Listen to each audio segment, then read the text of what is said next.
किसी गांव में एक गरीब सब्जी वाला रामू रहता है। रामू अपनी छोटी सी दुकान पर सब्जियां बेचता है। रामू बहुत मेहनती और ईमानदार रहता है। उसकी पत्नी सीता घर में सिलाई का काम करती है और उनका बेटा मन्नू गांव के स्कूल में पढ़ता है। रामू हर सुबह जल्दी उठकर सब्जियां खरीदने के लिए पास के शहर जाना पड़ता था। वह साइकिल पर सब्जियां लादकर गांव वापस आता है और अपनी दुकान पर बेचता है। रामू के दुकान के पास अनिल का दुकान था। अनिल गांव का धनवान दुकानदार था।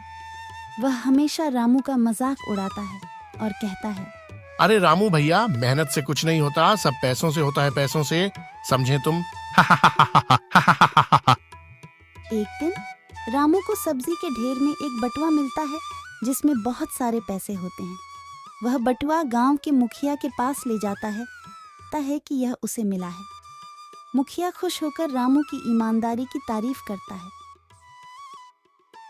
फिर रामू मुखिया जी के मदद से बटुए के असली मालिक को ढूंढ लेता है और वह गांव के एक प्रभावशाली व्यक्ति होते हैं। वह रामू की ईमानदारी से प्रभावित होकर उसे इनाम देते हैं और गांव के लोगों को उसकी तारीफ करने को कहते हैं।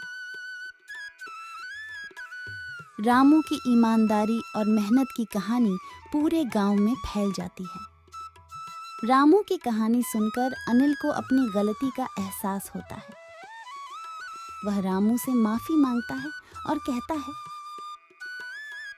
मुझे माफ कर दो रामू, मैं तुम्हें गलत समझता था। अब मैं भी मेहनत और ईमानदारी से काम करूंगा और गांव वालों का मदद करूंगा। रामू की मेहनत और ईमानदारी से उसकी स्थिति में सुधार होता है।